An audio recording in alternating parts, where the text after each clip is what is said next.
아무래도 이 강의는 회계사, 세무사 준비하는 학생들이 많이 듣는 강의다 보니까 또 시작하는 강의다 보니까 회계사, 세무사가 뭔지, 업계 비전은 있는지 이런 것도 굉장히 궁금하실 거예요. 그래서 제가 하나씩 좀 얘기를 해버리면 첫 번째로 우리 공인회계사가 있고 두 번째로 세무사가 있는데 공인회계사는 뭐 하는 일이냐 물어보신다면 옆에다 쓸게요. 우리 CPA 같은 경우엔 기업의 재무제표를 감사하는 일을 하고요. 요거에 대해서는 앞으로 회계원리 수업 들으면서 제가 아주 많이 얘기할 거예요. 감사를 하고요. 기업의 텍스 업무, 세무 업무에 대한 일도 하고요. 파스라고 하죠. 재무, 자문 업무 등을 하는 일을 하는 사람들이 공인 회계사입니다. 그러면 요 세 가지 일만 하냐? 그렇진 않아요. 비즈니스계의 하이에나라서요. 돈 되는 일은 다 합니다. 제 친구 같은 경우에는 공인회계사인데도 부동산 업무만 집중적으로 하는 친구도 있고요. 또 개인 회생이나 기업 조세, 반도핑 업무만 집중적으로 하는 친구들도 많이 있어요. 그래서 회계사 같은 경우엔 감사를 주 업무로 하지만 업무형이 굉장히 넓다 이런 생각을 하시면 되고요. 그럼 세무사, CTA라고 쓸게요. 세무사 같은 경우엔 개인과 기업의 세무신고, 납세, 세무자문 등에 대해서 주 업무로 진행을 하죠. 세무사 일이고요. 그럼 세무사도 기업의 세무 관련된 일만 하나요? 회계사가 범위가 더 넓네요. 라고 물어보신다면 그렇진 않아요. 세무사도 하는 일이 굉장히 많습니다. 제 친구 같은 경우엔 세무사인데요. 세무자문만 하는 게 아니라 보험일도 같이 해요. 여기서 보험 영업도 하는데 굉장하더라고요. 그래서 여러분 아셔야 될 게 일단 회계사나 세무사 같은 경우에 주 메인 업무는 이렇게 진행이 되지만 업무 영역이 굉장히 넓다. 제가 이거는 지금 얘기하는 건 의미가 없고요. 앞으로 강의하면서 제 친구 사례, 제 상무님 사례, 제 후배 사례 정말 많은 얘기들 할 겁니다. 그때 하나씩 들어보면 와 닿으실 것 같고요. 그럼 전망이나 지금 현재 회계사, 세무사 몸값은 어떠냐? 궁금하시잖아요. 그렇죠? 회계사 같은 경우에는 여러분 아시겠지만 이번에 법이 개정됐어요.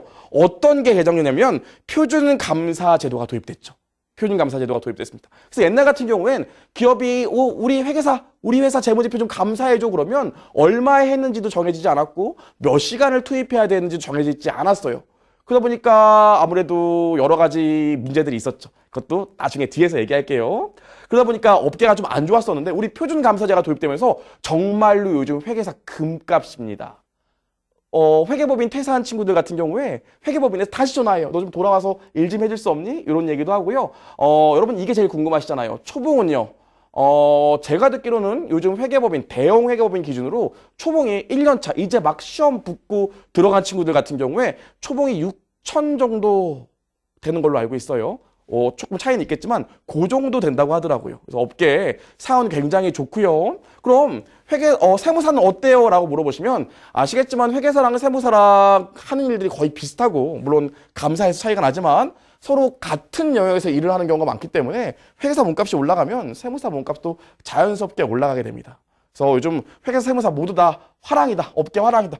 이런 생각을 좀 가지셨으면 좋겠습니다. 좋아요. 우리 여기까지 얘기했고요. 그럼 회계사, 세무사 시험 합격하면 도대체 진로가 어떻게 되는데 너 방금 회계법인 이런 거 얘기하던데 나는 그런 거 잘 몰라. 이러실 수도 있잖아요. 보통 회계사나 세무사 같은 경우에 합격하면 회계법인이나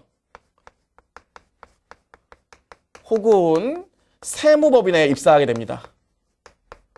그렇죠? 대부분은 여기에 입사하게 되고요.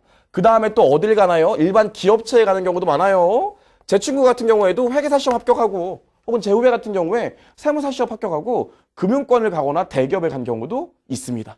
그렇죠? 여기까지 있고요. 또 뭐가 있나요? 로스쿨 이런 얘기는 안 할게요. 그렇죠? 그 다음에 보통 또 어디 나중에 여기서 경력을 쌓은 다음에 이제 자기 일을 해야 되잖아요. 그래서 개인 사무실이나 또 다른 회계법인 개업하는 경우도 많이 있어요. 그래서 진로는 다양하다. 좀 아셨으면 좋겠습니다. 좋아요. 우리 여기까지 해서 회계사, 세무사 어떤 직업인지, 접계 전망은 어떤지 일단 합격하고 나면 어디에 가는지 말씀드렸고요. 일례로 공인회계사 같은 경우엔 합격자가 1년에 950명 정도 나오는데 이 중에 200명, 한 250명 정도는 아직 학교를 졸업하지 않았거든요. 950명 정도 합격자가 나오는데 250명 정도는 아직 학교를 졸업하지 않았기 때문에 일을 못해요. 그럼 700명 정도가 시험에 합격하고 이제 일을 할 수 있는 인원인데 대형 회계법인에서 올해 뽑는 인원이 1000명이 넘어요. 그럼 나머지는요? 그렇죠. 그래서 회계법인 같은 경우에 지금 굉장히 회계사가 부족합니다. 시험 합격하면 바로 대형 회계법인에 누구나 다 가실 수 있으세요. 요즘 업계가 그 정도로 화랑입니다. 좋아요. 여기까지 얘기했습니다. 그럼 우리 회계사, 세무사가 어떤 직종이고 전망은 어떻고 이런 얘기를 했으니까 그럼 회계사나 세무사가 되려면 어떻게 해야 되는지 좀 아셔야 될 거 아닙니까? 그래서 시험 응시 자격이랑 시험이 어떤 절차를 거쳐서 합격자를 배출하는지 그 얘기도 해보겠습니다. 공인회계사부터 먼저 해보면요. 일단 응시 자격이 있는데요. 요렇게요. 우리 아셔야 될 게 공인회계사는 바로 시험을 볼 수는 없으세요. 공인회계사 시험에 응시하시려면요. 기본적으로 회계 세무와 관련해서 12학점 이상 이수하셔야 되고 경영학 과목 9학점을 이수하셔야 되고 경제학 과목 3학점을 기본적으로 이수하셔야 됩니다. 학점은 중요하지 않은데 이수는 하셔야 돼요. C를 받더라도 일단 이수는 하셔야 시험을 볼 수 있습니다. 저 같은 경우에도 군에서 제대하고 6개월 후에 1차 시험에 합격했거든요. 제가 좀 빨리 합격한 케이스인데 문제가 뭐였냐면 제가 6월에 제대하고 9월 달에 복학했을 때 그 다음 연도 2월에 시험이 있기 때문에 시험에 응시를 해야 되는데 제가 회계학 세무 관련해서 3학점이 부족했어요. 복학하고 왔더니. 그럼 들으면 되잖아 이번에. 가을 학기 때 네가 들었으면 됐겠네. 들으려고 했는데 회계학 이쪽 과목들이 이게 수강 인원이 정해져 있다 보니까 제가 들어가려고 딱 하다 보니까 이미 수강 인원이 꽉 차 있고 이런 거예요. 제가 그래서 학과 사무실 가서 막 울고불고 했던 기억이 납니다. 그래서 공인회계사 시험에 관심이 있으신 분은 내가 지금 회계원리 시작해야지, 중급회계 들어야지, 세법개론 들어야지, 이것도 중요하지만 기본적으로 좀 계획을 세우셔서요 학점을 다 이수하셔야 됩니다. 아무리 내가 잘해도 학점을 이수하지 못하면 시험을 못 봐요. 그 다음 하나 더 있죠. 우리 영어도 일정 점수 이상 취득하셔야 됩니다. 여러 가지 영어 시험이 있는데 일단 토익 700점 이상 맞으셔야 된다. 요 얘기했고요. 요거 말고도 토플이나 GTELF 같은 경우에도 여러분들이 일정 점수를 넘게 되면 영어 시험이 대체가 됩니다. 그래서 여러분들이 공인회계사 1차 시험에 응시하기 위해서는 학점과 영어를 모두 통과해야 된다는 거 아셔야 되고요. 영어 때문에 고민하는 친구들이 생각보다 많아요. 공인회계사 같은 경우엔 2월 초에 시험이 있는데 12월 말까지 영어가 통과가 안 돼서 시험을 못 보는 친구들 정말 많아요. 학원 같은 경우에. 그래서 여러분 아셔야 될 게 학점도 좀 미리미리 준비를 하셔야 되고요. 영어도 아싸리 공부하실 거면 초반에 끝내시는 게 좋아요. 영어 질질 인력 끌고 가다가 연말에 객관식 수업 들어야 되는데 영어까지 안 돼 있으면 사람이 피폐해집니다. 그래요. 그래서 영어도 미리미리 좀 하셔야 된다는 걸 기억하시면 좋을 것 같아요. 자, 넘겨보시면 1차 시험의 합격 기준이 어떻게 되느냐 보시면 1차 시험의 합격 기준은 요 세 가지인데요. 첫 번째로 일단 꽈락이 없으셔야 돼요. 전문 용어로 꽈락이라고 합니다. 꽈락이 뭐냐면 100점 만점에 40점 밑은 안 돼요. 39점 안 돼요. 38점 안 돼요. 뭐가 안 되는데 다른 과목이 다 100점이라도 한 과목이 39점 나오면 탈락입니다. 아시겠죠? 무조건 40점 이상 모든 과목이 득점하셔야 돼요. 그걸 꽈락이라고 하죠. 그 다음에 밑으로 보시면 전 과목 100점 합계의 6할 이상을 득점한 자 중에서 이게 무슨 소리냐면 평균을 냈을 때 평균이 60점 이상은 되셔야 돼요. 40점 밑은 안 되고요. 어떤 과목이라도 평균을 냈을 때 60점 이상은 넘으셔야 돼요. 그래야만 합격할 수 있습니다. 근데 하나가 더 있어요. 뭐가 있냐면요. 공인회계사 1차 시험은 상대평가예요. 상대평가라서요. 맨 마지막을 보셔야 되는데 고득점자 순으로 최소 선발 예정 인원의 2배수를 기준으로 합니다. 이게 무슨 소리냐면 보통 저희 최소 선발 예정 인원이 850명 정도 되거든요. 850명. 850명의 2배수 하면 얼마예요? 1700명 가량 되죠.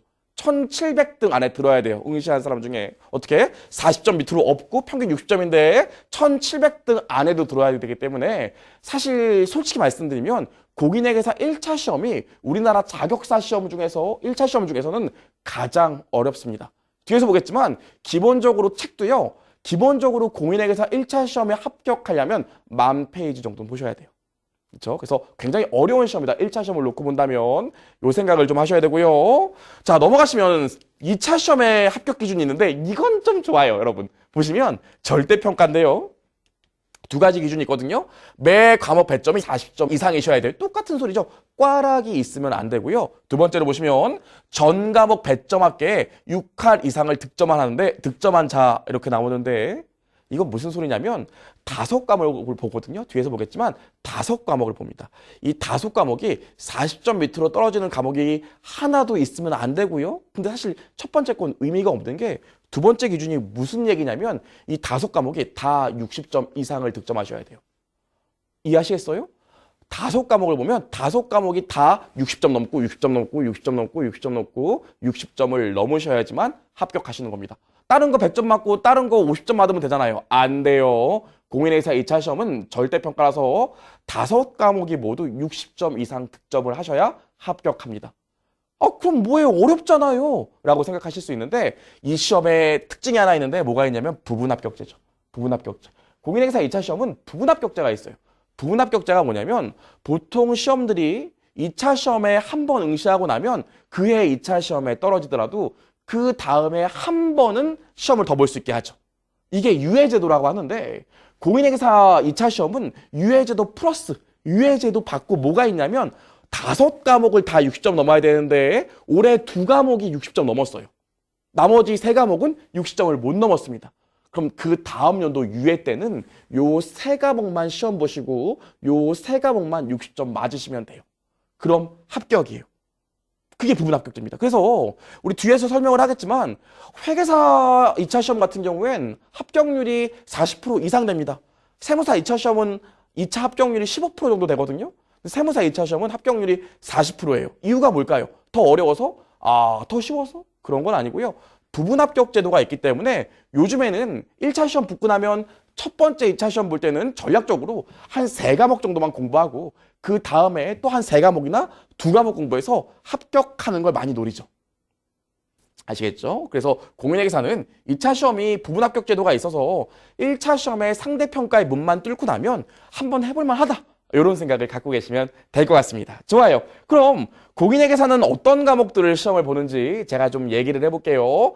회계사 정말 좋은 자격증입니다. 저도 회계사잖아요. 정말 좋아요. 그럼 일단 넘어가서 공인회계사 1차 시험 과목들이 어떤 거 있는지를 좀 볼게요. 이렇게 있습니다. 일단 5과목을 보는데요. 5과목이라고 생각하시면 안 돼요. 경영학을 보는데 여러분들이 대학에서 배우는 일반 경영학에다가 뭐가 들어가냐면 재무관리라는 과목이 들어가요. 실제로 2과목이 있는 거예요. 경영학 안에는 일반 경영학 플러스 재무관리가 있습니다. 그다음에 경제원론이 있고요. 상법, 세법개론이 있는데 이 경제원론 같은 경우엔 솔직히 말하면 우리나라 경제학을 가리키는 경제학을 보는 시험 중에서 이 회계사 1차 시험 경제학이 손에 꼽히기 어렵습니다. 거의 행시 수준으로 없기 때문에 경제학 공부도 좀 많이 하셔야 돼요. 상법이 있고요. 세법개론이 있고요. 회계학이 있는데요. 이 회계학에는 제가 뒤에서 얘기하고 제가 가리킬 재무회계가 있고요. 원가 관리 회계가 있습니다. 그래서 실질적으로 한 과목, 2과목, 3과목, 4과목, 5과목, 6과목, 7과목 되는 거예요. 요 안에 재무회계랑 원가 관리 회계가 있습니다. 이렇게 7과목을 공부하셔야 되고요. 배점은 100점, 100점, 100점, 100점인데 저희 회계사잖아요. 그래서 회계학은 150점 만점입니다. 이렇게 진행된다는 거 아시면 되고요. 그럼 2차 시험 같은 경우엔 이렇게 5과목을 봅니다. 세법, 재무관리, 회계감사, 원가회계, 재무회계 보는데 1차 시험과의 연관성은 어떻게 되나요? 물어보시면 저희 간평사 같은 시험 같은 경우엔 1차 시험과 2차 시험의 연관성이 좀 떨어지기 때문에 1차 시험 합격하고 2차 시험 공부할 때 애를 먹는 경우가 많아요. 간평사라는 시험은. 근데 이 회계사는요. 1차와 2차의 연관도가 매우 뛰어납니다.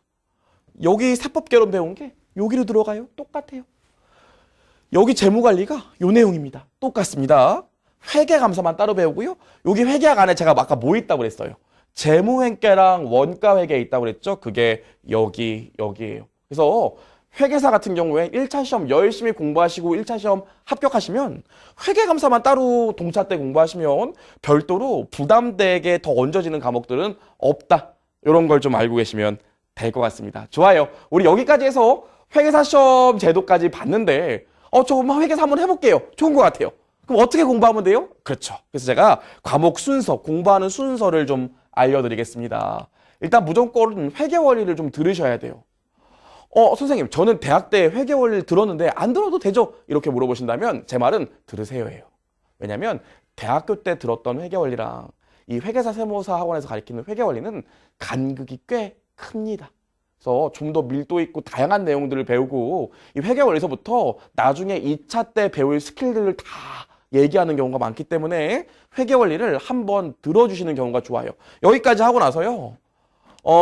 저희 중급 회계로 보통 예전에는 바로 넘어갔어요. 회계 원리를 듣고 나서 중급 회계로 바로 넘어갔었는데, 회계 원리랑 중급 회계랑 간극이 또 이게 또 엄청 크거든요. 회계 원리 때 그냥 커피라면 이 중급 회계는 에스프레소 더블이기 때문에 이게 좀 어려워하시는 분들이 많아요. 그래서 이번에 제가 중급 회계 입문 수업을 또 개설합니다. 이 회계 원리 끝나고 나면요. 그래서 나는 아예 생 기초고 회계 원리를 들었는데도 조금 힘들었어요. 물론 제 수업을 들으면 그럴 리 없겠지만 조금 힘들었어요 하시는 분들은 회계 원리 듣고요. 중급 회계 입문 들으시고 중급 회계로 가시면 됩니다. 혹은 저는 진짜 회계 원리는 괜찮습니다. 대학교 때 재수강, 삼수강에서 회계 원리하면 7을 떨어요. 다 알아요. 이런 분들은 그래도 이건 안 듣더라도 중급 회계 입문 정도는 들으시고 중급 회계로 가시는 게 훨씬 수월하실 거예요. 중급 회계요? 책 1500페이지예요. 내용 굉장히 어렵습니다. 그래서 회계 원리 듣고 중급 회계로 바로 넘어가시면 이 적응 못 하시는 분들이 꽤 있어요. 그래서 중급 회계 입문 두 과목 사이에 징검다리로 한 과목 만들었으니까 그거 듣고 가시는 게 도움이 되실 거예요. 좋아요. 중급 회계 들으시고 나면 세법개론을 들으시면 되고요. 이 세법개론 같은 경우엔 통곡의 벽입니다. 오늘 공부한 거 내일 보면요. 기억이 안 나요. 근데 이런 게 몇 페이지? 1600페이지. 굉장히 양이 많고 내용이 어렵거든요. 그래서 이 세법개론 같은 경우에 중급 회계와 세법개론 같은 경우엔 여러분이 회계사 공부할 때 양대 축에 해당하는 굉장히 중요한 과목이기 때문에 일단 여러분 공부하실 때 요거 들으시고 요거 따로 한 달에서 두 달 정도 공부하시고 요거 따로 한 달에서 두 달 정도 공부하시고 물론 학원에서 종합반을 들으신다면 같이 나가시겠지만 인터넷으로 들으신다면 요거 따로 해서 각 과목들을 좀 집중적으로 공부하시는 게 좋습니다. 여기까지 들으신 다음에 원가 관리 회계 들으시고요. 경제학 같이 들으시고요. 이렇게 같은 칸에 있는 건 같이 들으라는 소리예요.